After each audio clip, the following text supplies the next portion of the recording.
Welcome to Eye Level to High Level, where real talk meets real results. I'm Jimmy Rios, and each week we break down the mindset, money moves, and strategies you need to elevate your life and business. Let's level up. Welcome to the Eye Level to High Level podcast. My name is Jimmy Rios. I am excited. Today is a beautiful day, and I have a beautiful woman in our studio. Today we have my wife, Sylvia Rios. Sylvia Rios, she's not only the backbone of our business, she's really the heart of everything that we do, and has built a little mini empire, obviously together. I was in business for myself for many years and struggled in a lot of different ways. It didn't really come to fruition in the way that I wanted to until I started working with Sylvia, and she started really giving me another area to focus on, and that perspective and that depth was amazing. But she's the founder of Living Easy LLC, director of Next Level Credit, owner and president of Rios Realtors LLC. She's right here, and she's beautiful. How are you? I'm great. First time doing a podcast? Yes. Are you nervous? Yes. No need to be nervous. We're having a good time here. So let's get into it. Let's talk about a little bit about business, about life, about high level to high level. We'll touch a little bit on that, but tell us a little bit about yourself, maybe a little bit about your background, and then we'll get deeper into the business side of it. So just give us a little. My background is I wasn't always in like an entrepreneurial lifestyle. I was more the 9-to-5 worker, working in a medical background, doing like medical administration. And, then of course, I have my husband who's very entrepreneurial, has his hands in so many different things. And I was just fed up with the job that I was in. And I was just like, I don't know what to do. And you're like, come work with me, and I'm like, And then you're like, if you don't like it, you can always go back. So I said, if you don't like it, I can refund your misery. And what year was that? I think I gave my notice in November of 2017. And 8 years. Never went back. I've been doing credit since then. Yeah. And then that morphed into other things. Not only did I just do credit, I was in my Living Easy LLC. I was also doing other things, contract work for, a trade, who I would do his invoicing or his proposals for bids. I was doing medical contracting, which was what I was doing in my prior job, but on a smaller scale. So you took some of the skill sets that you had acquired in your other jobs, and through this business, you started applying those skill sets in finding other people that needed that help. Yes. And I'm one of those clients. Yeah, he's my number one client. And actually, I think he's pretty much primarily my only client at this point. That's a lot to handle. It is, but it's a beautiful thing, because tell us a little bit, you're the CEO, owner, founder, and director. You carry a lot of hats yourself, right? But you're also a mother, right? Tell us a little bit about that. Yeah. So, luckily all of our kids are mostly grown, teenagers and an adult daughter. So, they kind of are self-sufficient, but it's, just about, keeping track of schedules and making sure that we have important things on our calendars, that we don't miss certain things. And, being an entrepreneur, I was so used to that 9 to 5. And when I was in it, I was always like, hey, you need to stop working. You need to stop taking phone calls. And I didn't get it until I was in it. That's a lot easier than said, because when you're an entrepreneur, you're constantly working and you have to find that balance, and you have to set aside times for important things. Like, you may have things going on, but like when, you have to make priorities and plans to make sure we go to the movies and go to the dinner with kids and stuff like that, and vacations, and, making sure we take time. Because when we're on vacation, we're not always on vacation. People see us on vacation a lot, but we're working a majority of that time.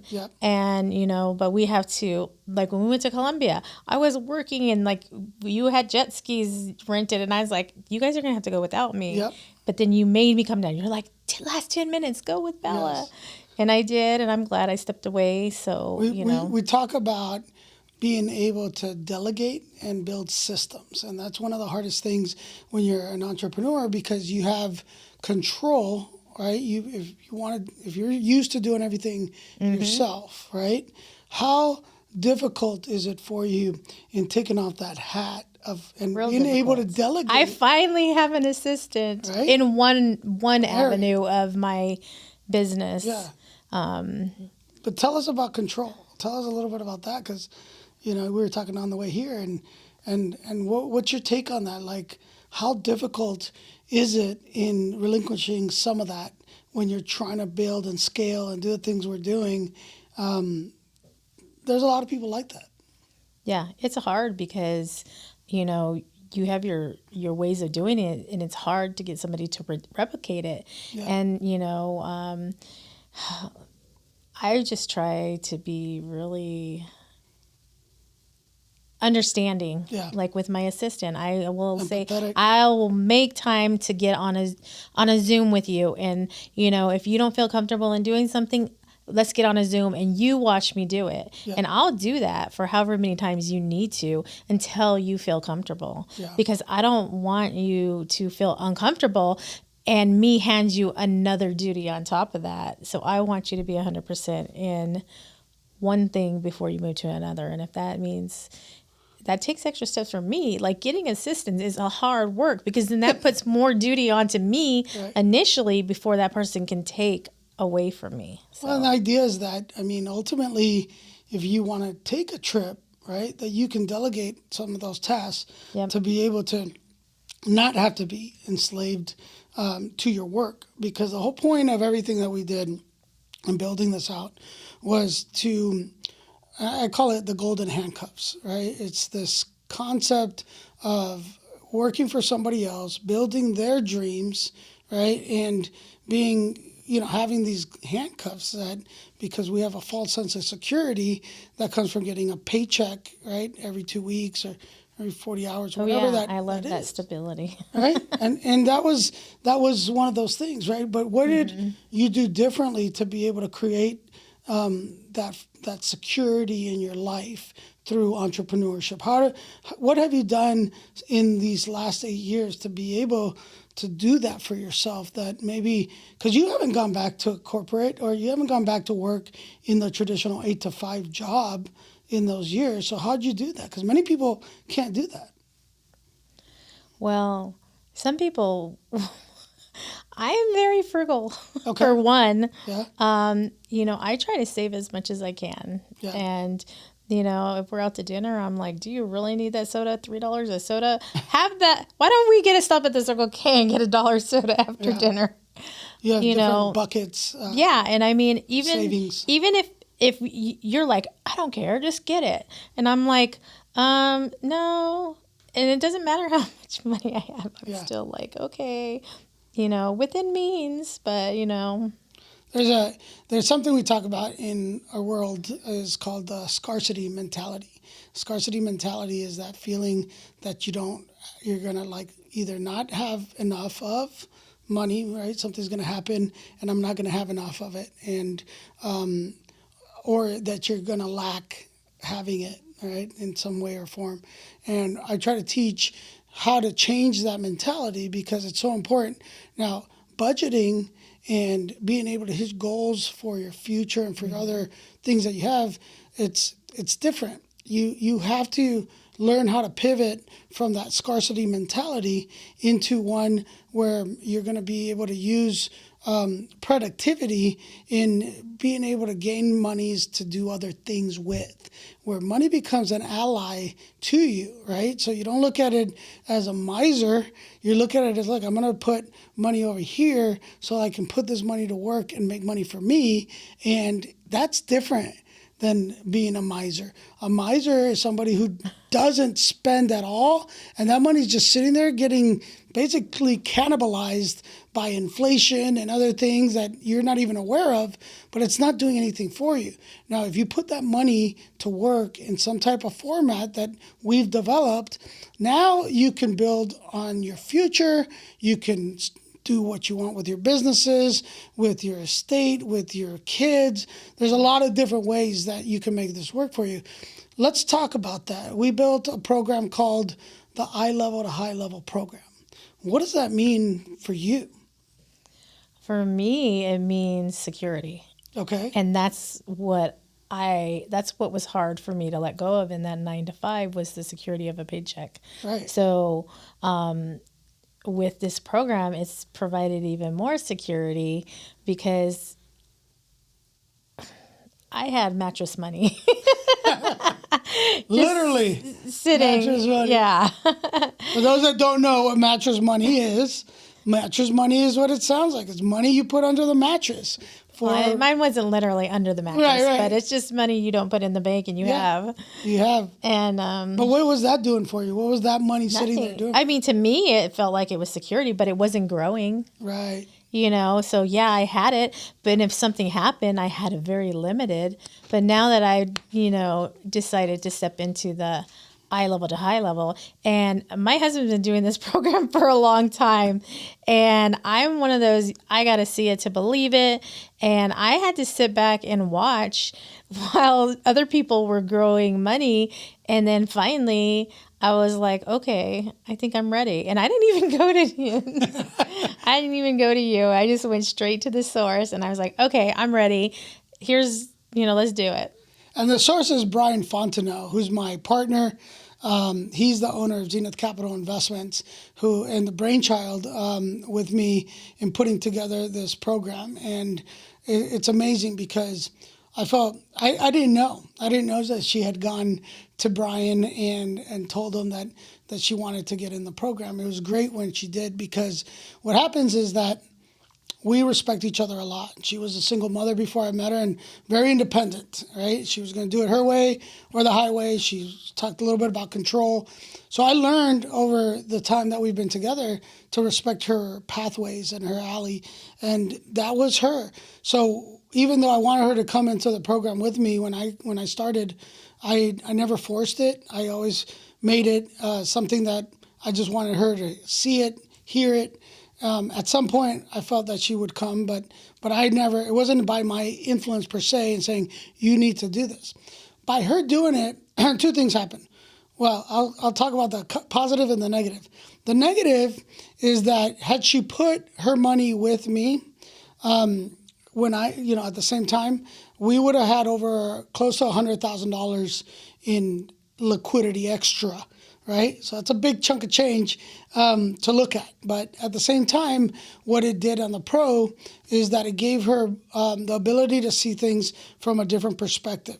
She needed to go through it, and she needed to see month by month what I was talking about. Because sometimes you don't believe it. It sounds too good to be true. There's all kinds of anxieties, fears, apprehensions that we form. Many times because we don't know the mechanics of how something works, right? I talk about it like in 1918 when the Wright brothers were building this machine they called an airplane. And nobody would want to get into an airplane and believed that it could go from L.A. to New York in 6-7 hours. It just was no way. There's no way. Now you don't question the mechanics and the engineering feats of an airplane. You just go. Right, you trust that those mechanics work. In our system, it's very similar. You have very high level mechanics in finances that have been done for years in the high level, right? Hedge funds, trading, these things have been done and are being done by the big conglomerates. But nobody had ever brought it to a level, what we call the eye level, right? And this is where we start changing lives, because the best and the biggest pro to having my wife be in this program is that she's living it. She's going through it. She's seeing touch and go, what can happen. And I mean, after how many months has it been since you started? It's going on, I got in November. So was that like 7 months? 8 months? Is it safe to say that you've 10x your money or pretty close to that? From the amount you started I think with? I'm very, very shy of that. So let's put that in perspective, guys, because I don't know. I've put money in different investments and banks and different things. And let's talk about the rule of 72. For those that don't know, the rule of 72 very simply says, if I put an investment, if I put money, let's say $1,000 into an investment at 10%, if you divide 72 by 10, easy math, it's 7.2. It would take me 7.2 years to double my $1,000 and make that into $2,000, basically 2xing the money, right? So if I put 10,000, same concept. I'll make 20,000, right? That's to get 2x. To put it in perspective here, we've done a 10x model for her. Everybody's situation is different. They're based on variables like how much you start with, how much you take out, the compound effect, right? How many days in the month, all these different things, right? But if you have the ability to 10x your money or up to that in a very short period of time, right? 10 months is not a long time. What can it do for your future, right? And let's talk about that. What are some things that you now can do that maybe at the time you couldn't? Well, initially I was like, oh, I want to pay off my 2 cars. Yeah. So that was initially why I did it, because that's how I ended up putting such a small amount in, Right. was because I was just thinking small. Sure. But now, I mean, I could pay a whole year of a life insurance policy, Right. out of sight, out of mind. I hate having to add extra monthly expenses. So if I can pay it all in a year, Now you mentioned I can pay my car insurance for the year, you mentioned those type of things. You mentioned life insurance. Well, why nobody wakes up in the morning saying, I'm going to go buy myself a life insurance? Well, you should, because as you get older and develop health problems, it's a lot harder and a lot more expensive. So definitely should start young. Recently, we set up with Josh Norris with Arrive Financial, who was on the show. We set up a estate plan and a will and a trust. And would you have ever thought about doing those things? Did you even know that you could do any of these? Well, I mean, a little bit. Yeah. But, it's just... But funding it. Well, yeah. Right? Yeah, you got to fund it, Right. of course. So you have to have the money. So you might think about it, and that's a good idea to do. But, making the time and, setting aside money that money to go into a life insurance policy, an estate plan, a will, any of those things are not exotic. They're necessary. They're not exciting, right? It's easy to go put money on a credit card to go on a cruise, right? That's exciting, right? We just came back from Colombia for 2 weeks. That's exciting. That was fun, right? But throwing down a punk of a change to pay a whole year of insurance for all our kids, right? We did that, right? Would we have done that, though, if we're working 9 to 5, or if we didn't have a plan like this that allows for the flexibility and the liberty to be able to do more? Now, let me tell you guys something about this on the life insurance side. My catalyst that helped me get into the program were policies that I had set up about 3-4 years ago for our kids. Now, I'm a very transparent person. She talked about health issues, blah, blah, blah. Well, I had diabetes, and I had a history that was not good on paper when you go through called the MIB, the Medical Information Bureau, and I couldn't get life insurance. So because of our history in knowing about and selling life insurance, understanding it, we knew that we could get life insurance on our kids. And that life insurance develops cash value. So that 3 or 4 years later, that cash value compounded also. And I was able to take a loan from the insurance company at a very low interest rate, with interest rates as high as they are now. Imagine getting a loan where they don't look at your credit, you don't have to have any assets, right? You don't have to use your house, and they give you a rate of 3.5%, 4%, right? And I can pay it back, but as long as there's cash value in accumulating in my policy, I don't have to pay it back. In other words, it's up to me, right? I can pay the interest, I can let it work for me. So this money that I took, actually used it as like fuel to the fire. What it did was it compounded my program, and it helped me get up to 10x and more in my process. We each have a platform. I have one for my business. I have one personally. We're doing this now to help us get to other levels of what we want to do, because I don't want to have to use credit cards, but if I do use a credit card, I want to be meticulous about how to use it productively.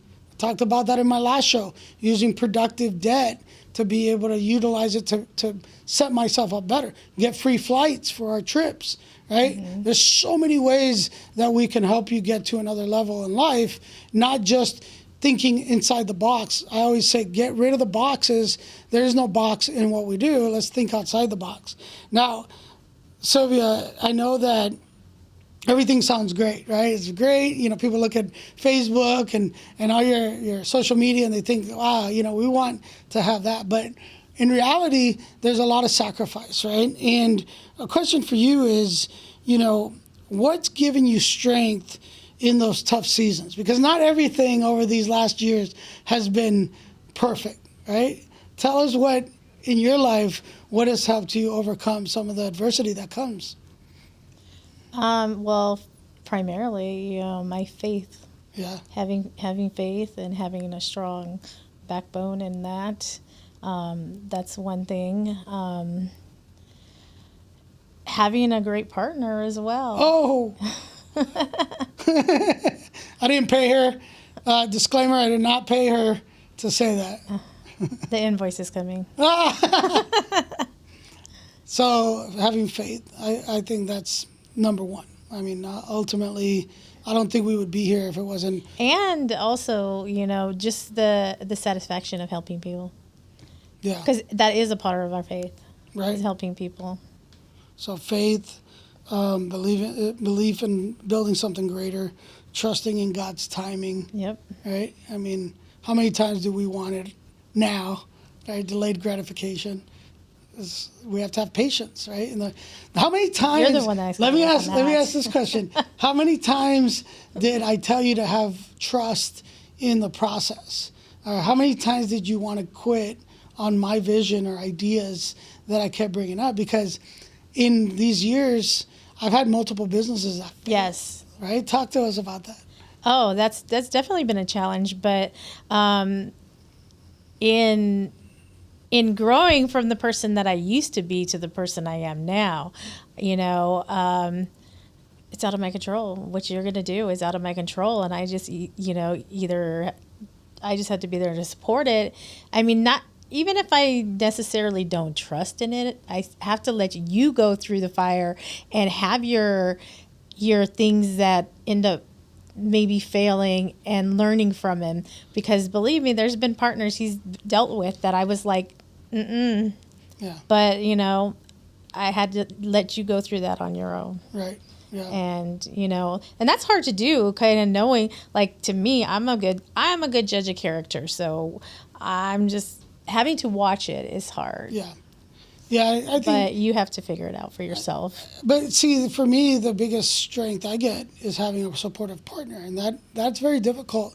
A fear of not knowing what she would say or do on an idea kept me, or actually made me do things that I shouldn't have done, right? And we talk about lying by omission, right? Not telling her the truth about our finances because everything was supposedly perfect, when in the background, I was drowning in debt because of trying to build this business and trying to make everything look good. As long as everything looked good on the front, polished, right?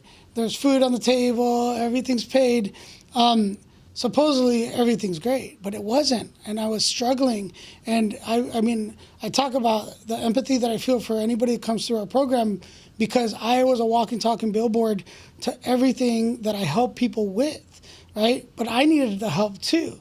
I had to go and seek help from others that knew more in helping me get to this point. In our next show, we're going to talk to Brian Fontenot, and we're going to talk a little bit more deep into some of those struggles that he got to see that she didn't, because I didn't let her in to feel that. I didn't want her to feel my pain points. I wanted to keep thinking that everything was perfect until that day that I put everything out. How did I do that? He put like a spreadsheet on the refrigerator of all the debt, and I'm like, he didn't say it's there, whatever. I just like saw it, and I was like, and he was so scared, like, that I was gonna freak out when I ended up coming to him and being like, okay, well, these small things, I can take care of this. I can do, we can do this. We can do this. So you became a partner in the problem to find a solution. Mm-hmm. And this is very important to talk about, because I know I'm not the only guy out there who, and finances are a big part of many couples divorcing, or being a catalyst to other things, right? Like the downhill spiral where a bankruptcy, the shame, that feeling that, you're a loser, all these things, the blame game. There's a lot of negative things that come from that. I learned in this whole, and everything that's happened, that communication was a very big part. Good, bad, or indifferent, you need to put the cards on the table, and we need to sort through those to try to figure it out, right? And I'm not perfect. I've made a lot of mistakes. I'm still learning, but I think it also gave us something to teach our children, right, and our clients in how to withstand the storms in the winds of change that happen in business and in life, because it's more than money. Money's a byproduct of everything that we're talking about. Lack and achieving, money, having it. Easy up, easy down. It can go quick. There's things that you can't control sometimes, but what you can control is the effort that you put in to your relationship. I talk about compounding in everything that you do. How do you compound in life? How do you compound in love, in your health, right? Everything takes work. There's nothing, we talk about it with our health, right? How easy is it to go and want to eat whatever we want when we go out to dinner? We're foodies. We love going to restaurants. Sometimes we gotta refrain from having this and get this, even though in our mind it's like the little devil, eat it, it's good. But that's what I'm talking about. It's like you gotta have some balance. You have to communicate. And you gotta compound in everything you do. We have like very little bit of time, so I just wanted you to have your space to just tell those that are out there, just kind of like Sylvia's words of wisdom that can maybe help somebody else that, is out there listening. What would be a couple things that you might want to just throw out there that could help somebody that might be in the same situation? Maybe they're thinking about getting into business and they don't know how. Maybe they're a single mother that it wants to better life. What kind of things could you tell somebody like that? Well, first, don't give up on your dreams, your vision, because there's always going to be a struggle, and you just got to keep trying. And, as long as you try and you commit to it, you can make it happen. You just got to believe in yourself. I love that. Yeah. She throws gems, boom, boom, boom, all over the place. That's how beautiful she is. But I believe that too. I think you need to love yourself, trust the process, give it all to God. Know that, I always say, throw the glasses of perspective on. Always think, what's the worst that can happen? And literally, what Is my situation that bad, right? Are there other people going through worse? What do I need to do to get better, right? Who do I need to ask, right? Pray. And then who do you need to ask for help to get there? Thank you, Sylvia. You're beauty. I love everything about you, and I love everything you've done and brought to everything that we do. I can't wait to keep doing this. Everybody that's listening, keep doing the right thing. Everything can be done. Keep dreaming big. Never stop. Determination. God will put everything in place. Keep moving up. Next level. We'll talk to you guys later. Thanks for tuning in to Eye Level to High Level. If you're ready to rise above the average, subscribe, share, and follow us for more ways to take your grind to greatness. Until next time, keep pushing higher.